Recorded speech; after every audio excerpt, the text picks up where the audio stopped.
Meron tayong kasabihan na ang buhay ng tao ay parang gulong lang. Minsan nasa taas, minsan nasa baba. May oras na angat ka, may oras din na hindi. Ganon din sa mga nauuso. Bumabalik-balik lang. Ngayon, nauuso na uli yung mga bell-bottom pants, baggy shirts, kimpi na buhok, pati sa mga laruan. Bumabalik yung mga nilalaro natin nung bata pa tayo. Patungkol naman sa motor, bumabalik-balik din ang uso.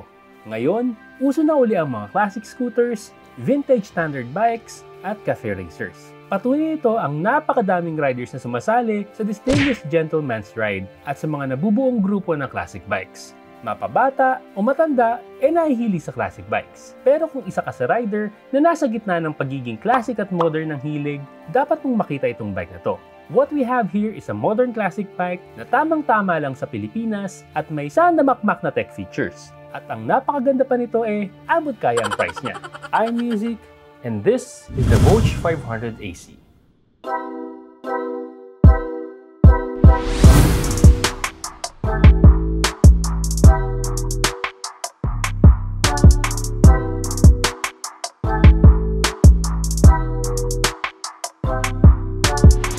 Good day guys! Welcome back to my channel. So before we start this review, maraming salamat kay Sir Bobby and kay Sir Art of Voge Motorcycle Philippines for allowing us to test this bike, kay Boss Eric sa pagtulong sa atin sa details ng bike, at kay Kuya Mark, also known as Overdose, for giving us his insight sa bike for this review.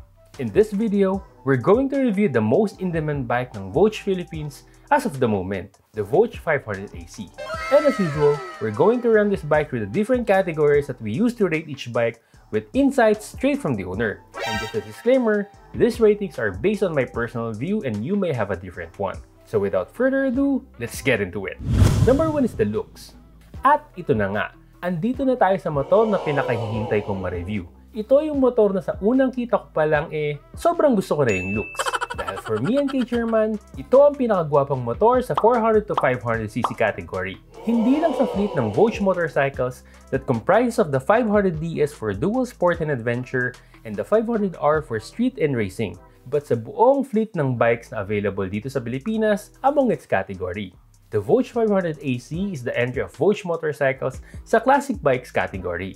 It is named as 500 AC, which stands for Advanced Classic, dahil it caters the classic and standard bike lovers with a little modern twist. It is not considered as a normal classic bike, kaya naman siya tinawag na neo-retro bike. And because of this, the classy design not only caters the normal vintage bike lovers, but the younger generation of classic bike lovers din, na naghahanap ng modern looks and features. And if you would ask me, I can see some resemblance ng BMW R90 sa bike na to sa front at sa Triumph Trident 660 sa likod. Unang tingin pa lang sa bike na to, may in-love ka talaga. Ito yung tipo ng bike na gusto mong iikot-ikot at ipakita sa madla dahil napaka-pogi talaga ng bike na to. And even though it is in the 500cc category, it is a bulky bike because of the big fuel tank. If you look closely sa bawat components ng bike na to, di mo maiisip na ganun lang yung price niya, which we will tackle later. The parts doesn't look cheap. From the tank, to the seats, to the pegs, to the panel, as in lahat. The looks of this bike really look premium for me. And the style and colors of each component complement each other and really shows the neo-retro look of the bike. Normally, ang hinahanap ko sa isang bike ay round taillights for the classic look. Pero the tail strip light is so perfect for this bike. It accented yung pagka-neo-retro ng bike. Pero if I'm going to change things sa looks ng bike, I would consider two things. First is the stock exhaust, since I'm envisioning more of a rounded exhaust to maintain that classic look. And second is the shape of that headlight, since I'm more into rounded headlights. These are just my personal preference and I won't argue sa preferences sa bike dahil kanya-kanyang taste naman yan. This bike has a height of 1090mm, length of 2100mm, width of 770mm, and a ground clearance of 162mm.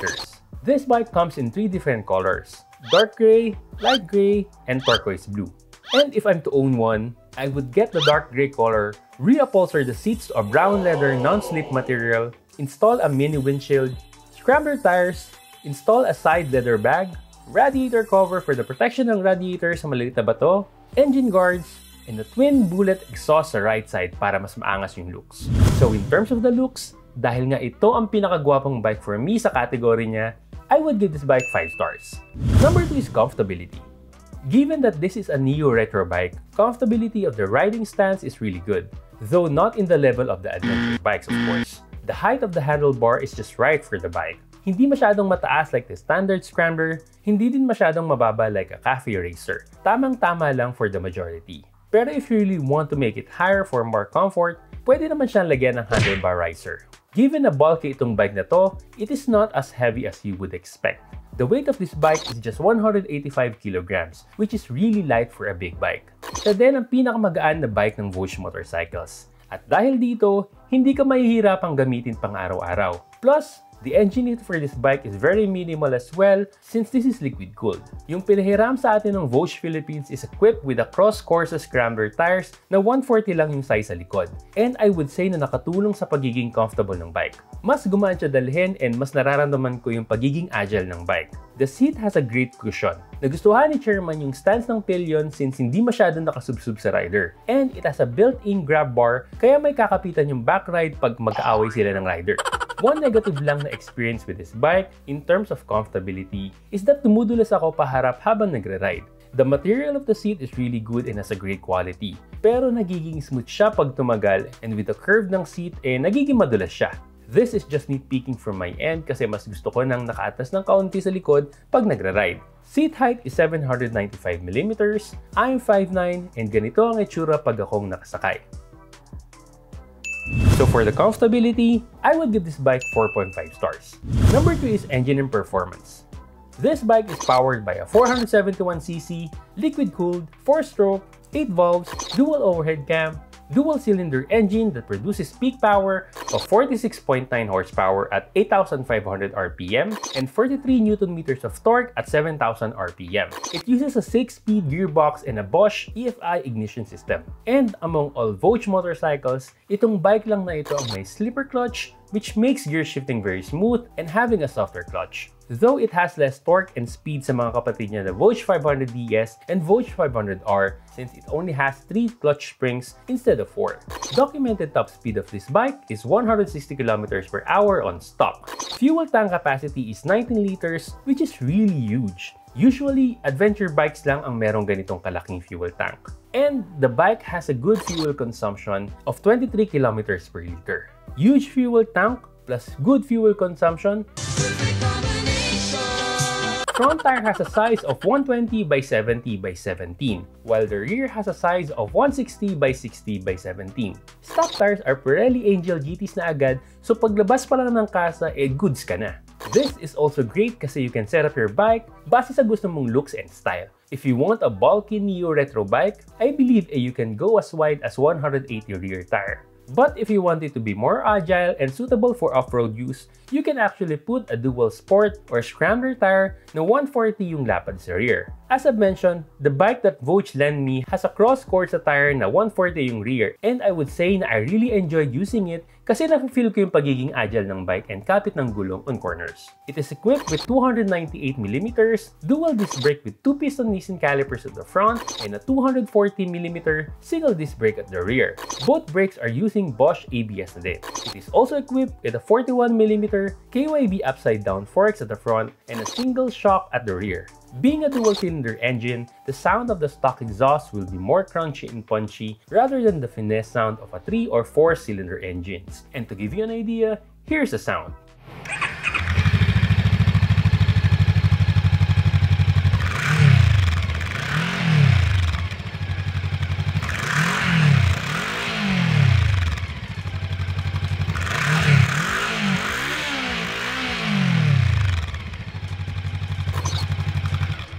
So for the engine and performance, I will give this bike 4.5 stars.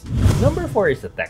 Itong category na ito ang masasabi kong pinakaangat ng Voge bikes. This bike has a lot of tech features for its price. Iisa-isahin natin dito sa review. Game? Unang-una, it has a big TFT panel that displays the speedometer, RPM gauge, odometer, fuel gauge, outside temperature, time, engine coolant temperature, side stand indicator, oil pressure indicator, battery voltage indicator, and maintenance indicator. Second, it has a tire pressure monitoring system na malaking tulong sa long rides. Naranasan ko na mag-fishtail during a long ride kasi di ko napansin na flat na pala yung gulong ko sa likod and the tire pressure monitor may have helped sa ganung sitwasyon. Pangatlo, the TFT panel has an adaptive display feature, meaning the brightness and the colors of the panel will adjust depende kung gaano kaliwanag or kadilim yung paligid. Pangapat, it has a USB socket sa may left side ng panel na pwede gamitin to charge your devices while on a long ride. Panglima, it uses DRL headlight and yung sobrang astig na tail strip lights which uses LED sa lahat ng ilaw niya. Pang-anim, it has a side stand sensor for additional safety. Itong feature na to ang mag-off ng engine kapag naka-side stand yung bike and nag-shift ka to first gear. At ang pinaka-unique sa bike na ito, it has a phone mirroring technology na napaka-astig. Dahil sa technology na ito, pwede mo ilabas sa TFT display ng bike yung full screen ng Waze, Netflix, at kung anumang merong app ka sa phone mo. Astig! Siguro nung nagpaulan ng tech features ang langit, isa itong bike na to sa mga naliligo. So dahil sa sandamakmak na tech features ng bike na to, I will give it 5 stars. Number 5 is reliability. Voge was established as 2018 and is the high-end subsidiary brand of Lonsin Motorcycles from China. The main goal of this brand is to provide premium motorcycles with high performance and technologies at a cheaper price. This brand has been a partner of BMW since 2005 and they have been providing quality engines for their bikes such as F750GS, F850GS, C400X, and C400GT. They have also partnered with MV Agusta since 2019 to provide sports bikes within the 800cc category for Asian market, which we cannot wait to see. Yes, it is made from China. Pero the way these European companies trust this brand and are willing to put their name and their reputation sa engines ng Voge, it says a lot sa reliability ng bike na to. But of course, since bagong brand ng Voge, especially dito sa Pilipinas, it needs to withstand the test of time sa market para mas magtiwala yung riding community sa reliability ng brand na to. Pero from the fleet of owners ng 500AC, wala naman sila nagiging problema sa bike so far. Marami ng riders ang nakapag-north loop ng bike na to and this bike shares the same engine as its siblings na 500R and 500DS na parehong Boss Ironman finishers this year. So for the reliability, I would give this bike 4.5 stars. Number 6 is maintenance and accessories. Contrary to the opinion ng ibang riders na mahirap i-maintain ng mga China bikes, this bike is different. Maintenance of this bike is very easy and cheap. Engine oil capacity is only 2.7 liters, which is good considering its displacement. This is a big plus since most bikes in the same category will require at least 3 full liters of oil. This bike's engine also has a big resemblance sa twin-cylinder ng 500cc Honda engines. Kaya if you knew a mechanic that can service Honda bikes, kayang-kaya ma-service itong bike na to. At ang maganda pa dito, meron din siyang parts na compatible from other brands, kaya maraming options yung owners. Engine sprocket, compatible yung Honda parts. Clutch linings and springs, pasok yung sa Kawasaki Barako and Yamaha Sniper 150. ECU, pasok yung Bosch ECU ng Honda. Rocker arm, compatible din yung sa Honda bikes. The only challenge that I can see with this bike in terms of maintenance is that if you are living far from Metro Manila or Tarlac and prefer to have the maintenance done by La Casa kasi medyo malayo yung biyahe. As of the moment, Voge Philippines has only 2 showrooms which is in Caloocan and Tarlac. But from what I'm hearing is there is a plan to open another showroom somewhere south of NCR. This is a plus sa mga Voge owners from the south since magiging malapit na yung service center. In terms of accessories naman, dito naman magkakaroon ng kaunting challenge yung mga owners. Since the brand is relatively new here in the Philippines, medyo limited pa yung mga shops that has some accessories for this bike. Ang kagandahan lang sa bike at brand na to is that they maintain a close community kaya you will be informed on every available parts, accessories, events, and everything about the bike. Kudos sa management ng Voge Philippines for doing this kasi mafe-feel ng owners that they are being taken care of even after pagkabili ng bike sa kanila, which is super rare these days. This is really a big help lalo na sa mga newbie riders and wala pang grupo dahil maraming resources regarding maintenance and accessories. And from what I heard, madami ding owners ang nakakadiscover ng mga shops na nagkikater ng accessories for this bike. So for maintenance and accessories, I would give this bike 4 stars. Number 7 is the price. Itong category naman na ito ang magpapatunay sa slogan ng Voge na pay less but get more. This bike is one of the cheapest 500cc bikes in the market as of the moment and the cheapest among the classic bikes. The Voge 500AC is currently priced at 320,000 pesos. And if you're going to pay by cash, you will get it discounted at 310,000 pesos. The bike that we can compare it with are the Bristol Veloce 500, which is priced at 348,000 pesos, the Honda CL500, which is priced at 409,000 pesos, and the Benelli Leoncino 500, which is priced at 392,800 pesos. And if you're looking to buy it through financing, they both have in-house financing or bank financing. For their in-house financing, here are the details.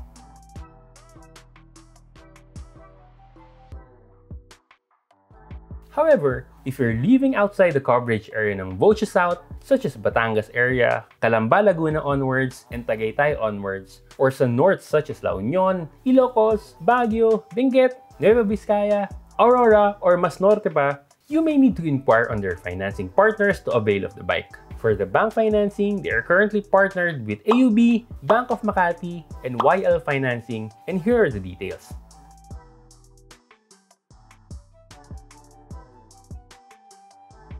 So uulitin ko lang, pay less but get more. With the price of this bike, magkakaroon ka ng napaka-poging bike, magandang riding community, at bike na sandamakmak ang tech features na wala sa ibang bike within its category. So for the price, I would give this bike 5 stars. Number 8 is the owner's rating. So yun mga quiz, nandito ngayon si Quiz Mark. Hello. Bibigyan tayo ng insights doon sa AC500, sa Voge 500 AC. So Quiz, ano yung share mo sa mga subscriber natin in terms of the cons ng bike? Yung AC500, siguro talagang don't expect too much from the top speed. Siyempre, hindi mo siya pwedeng ipantay doon sa mga sports bike na iba. Also, take into consideration na hindi naman talaga siya sports bike per se, diba? Pero still, siguro, like if you have a Honda siguro na 500cc, don't expect it to reach the same top speed ni Honda 500cc. Yun lang naman. Aside from that, wala na akong makitang ibang cons natin para doon. So, sa pros naman, ano pros, share natin? marami. Siyempre, it's more affordable. Tapos, it's lightweight. Especially pag umaandar na, mas magaang pa siya. I mean, to start with na, even nung nakastop siya, magaang na siya. Pag umaandar na siya, mas parang feeling mo naka-ano ka lang eh. Parang naka 250cc ka lang or naka 150cc. And then, because of the way that the handlebar is angled, mas madali siyang i-maneuver. Mga tight turns, yung makitid na U-turn, mas madali siyang i-maniobra. Relatively, I think, to the Filipino height, it's okay, even if you don't lower it. Yung sa akin, syempre, gusto ko mas sure ako sa pag-driving ko, tapos di ako ma-tsempohan nung medyo may mga lubak na malalim. So, nilower ko yung akin na onte. But even at that, discourage nila ako kasi baka daw magkaroon ng mga after effects. Pero so far, wala namang akong nakitang detrimental effects ng pag-lower. So, ang nilower ko is both nag-lowering kit ako and nag-lower ako dun sa front shocks ng sagad. Oo, para lapat na lapat talaga yung paa ko sa floor. So, yun. So, they were saying na baka masira yung rear shock, pero so far, so good sa akin. Oo. Nirarampa-rampa ko pa yun sa hump. So, so okay naman siya. So, those are the pros, diba? Overall, based on the selling price niya, and yun nga, speed of the bike, maneuverability, looks, department, I think it's kumbaga bang for your buck. Talagang sulit yung perang binayad mo para naman dun sa makukuha mong satisfaction and tawag dun, experience dun sa pag-drive ng motor na Voge AC500. Yan. So, for the owner's rating, 1 to 5, 5 being the highest, paano mo i-rate yung bike? Definitely 5. Highest rating kasi it's one of my favorite bikes among, I have like 7 to 10 big bikes. So, pero isa siya sa favorite kong gamitin araw-araw kasi nga madali i-parking, hindi ako nag-worry na pag pinarada kong saan-saan, pag-iinitan no kung ano, hindi, it gets attention kasi it has the look, pero hindi yung masyadong attention grabbing naman na, alam mo yun, it would cause accidents dahil pagkaaguluhan yung motor. So, tamang-tama lang na, kumbaga for me, it serves my regular commute every day. Bagay siya. Tapos, okay din pag naabot ako ng gabi tambay, hindi naman ako mapapaya sa looks department ng AC500. So, for those viewers out there who are wondering, so my name is Mark. So, aside from the AC500, my main line of business is bags and jackets. So, all Filipino-made, very high quality, proven by riders. May mga tumatagal na ng 10 years. So, let's support lokal, support yung mga proudly Pinoy products, at saka syempre yung mga rider proven tested. And that's the main tagline ng Overdose Moto products. Sige, sir. Salamat. Okay, thank you. So let's do a recap of the ratings we gave this bike. For the looks, we gave 5 stars. For the comfortability, we gave 4.5 stars. For the engine and performance, we gave 4.5 stars. For the tech, we gave 5 stars. For the reliability, we gave 4.5 stars. For the maintenance and accessories, we gave 4 stars. For the price, we gave 5 stars. And for the owner's rating, we have 5 stars. For our final verdict, we gave Voge 500 AC 4.7 stars. Every bike has something to offer sa mga riders and of course, something na kulang. And the pros of this bike overweighs the cons big time. And if you are a religiously brand-conscious rider, this bike may not be for you. What the Voge 500 AC offers is a premium-looking bike that has premium tech features at a very cheap price. I can say that this bike will be a great option for those riders na naghahanap ng hindi kamahalang bike, hindi mahirap i-maintain, sobrang ganda ng looks, mabait na bike, and at the same time, bike na sandamakmak ang tech features. To tell you guys honestly, I think this is one of the bikes na masasabi kong perfect lang sa ating mga Pilipino dahil sa tipid at displacement nito. And if I decide to sell my Kawasaki Z900 RS Cafe, I think isa ito sa pagpipilian kong kapalit. At sa lahat ng bikes na tinignan namin ni Chairman, ito lang ang bike na sinakyan niya. Sign na ba ito na magmomotor na din siya? Abangan! And of course, kung may natutunan kayo sa review nito, appreciate guys if you can like, share, and subscribe to my channel para updated kayo sa latest uploads. Thank you guys for watching this video and see you again in our next vlog. This has been Neozeke signing off. Always remember, stay safe, ride safe, and God bless.